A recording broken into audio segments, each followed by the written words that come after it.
Here's 4 things that can help you overcome pride in relationships as a Christian. First thing is to admit relational pride.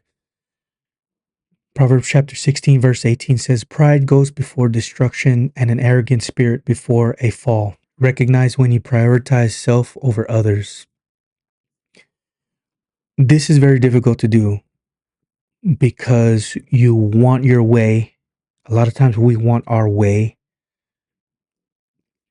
and we will manipulate and use and extort those closest to us to get what we want, whether it would be through uh, gaslighting. I think about these narcissistic terms like gaslighting, flying monkeys, all the things that a narcissistic person basically would use. Um, and we ourselves have been guilty of it. Um, Learning how to receive no in a relationship, or learning how to let the person be who they are. I remember when I got married, I learned a lot of stuff about my wife that I didn't know before getting married. Been married 10 plus years.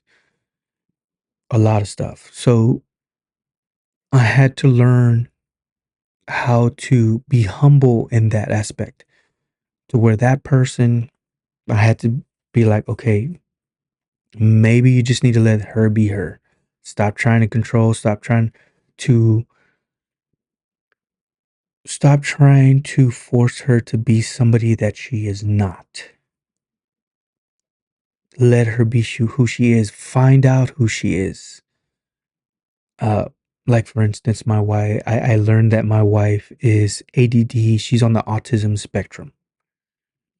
So I learned about autism. Like, oh shoot, no wonder. You know what I mean? Admit that you have relational pride. Admit it to yourself. Be honest with yourself. Second thing, pray for selflessness. Pray for selflessness. Philippians chapter 2, verse 4 says, "Let each of you look not only to his own interests, but also to the interest of others." Ask God to help you. Ask God to help you value others' needs. Now, this verse,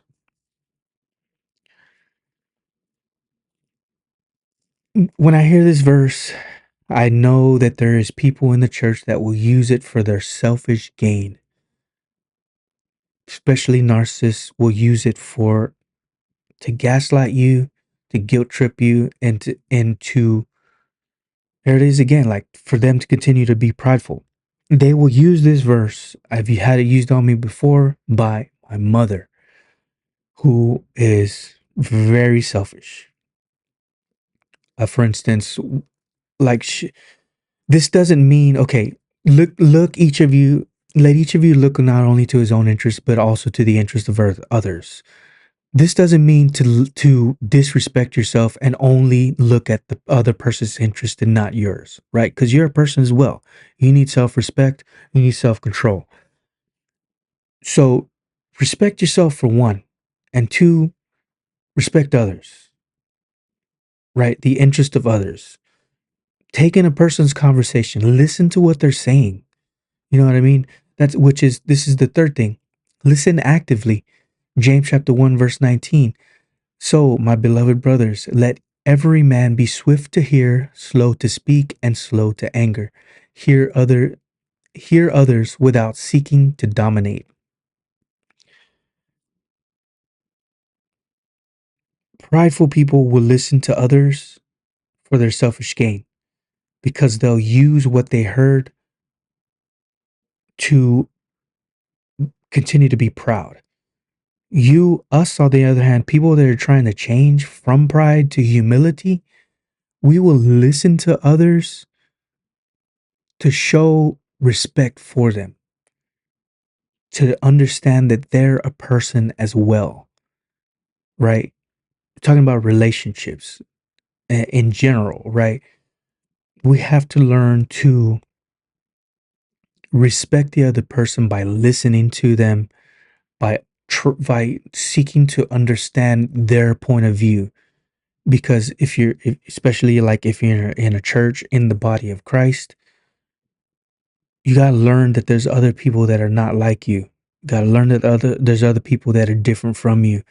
Um, I've been like personal experience. I've been to churches where people don't accept me because I'm part of the autistic, ADHD, neurodivergent culture. Um, I'm not your normal person. I go against the grain. I ask questions, and I notice that there's certain churches that want you to be a certain way. They want you to fit into their mold, and I just don't fit into it. I My brain is wired differently, and it got to the point in my experience where those people they don't accept you. They make fun of you behind your back. You know what I mean? The church leaders will make fun of you behind your back, and that's not a fun place to be. For me, that's why I chose to, you know, refrain from going to churches that are like that. When you find out that they're like that, it's like, dude, really? Anyway, that's just my personal experience. We gotta learn that there's other people that are not like us. Um, and don't be afraid to ask questions. Don't be afraid to be yourself, and at the same time respect others. Lastly, apologize sincerely. Proverbs chapter 28, verse 13. He who conceals his sins doesn't prosper, but whoever confesses and renounces them finds mercy. Own mistakes without defensiveness. This is huge in relationships, friendships, relationships with your kids, relationships with your spouse, all around. If you made a mistake, if you've been prideful, recognize it, admit it to yourself, pray for it, and apologize to that person. Ask for forgiveness. I got to do this almost on a regular. You know what I mean? Like, I got kids that have feelings, and I grew up in a household where I was meant to not have feelings because, and I'm talking in my teenage years where I grew up with my mother, right? In those years.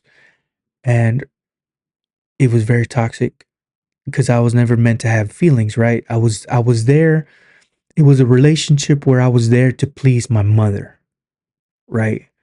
And I learned those tactics, and those are some things that I find that I'm doing to my kids, right? Like, no. And it's prideful, and I have to remember like that my kids are not here for me. I'm here for my kids. They're not here to please me. So when I do something to my kids that my mother used to do to me, I snap and like, oh shoot, Mija, uh, I'm sorry for doing that. You're not responsible for my feelings. I should not have done that. I was wrong. Those are huge. And when you get to the point where you can do that, that's when you know for sure that you're being less prideful. And don't get it twisted, because there's people, narcissistic people, toxic people that will say apologies because they learned that if they apologize, they can stay in your relationship circle. So you have to be able to discern. One of the ways to be able to discern is that you yourself learn how to apologize, learn how to ask for forgiveness in relationships. That's huge. So, practical tip: practice one act of humility daily, like letting someone else speak first, to build stronger relationships. And lastly, let me know how you handle pride in relationships. Have you done any of these things before? How are you currently working on relationships and being prideful in relationships?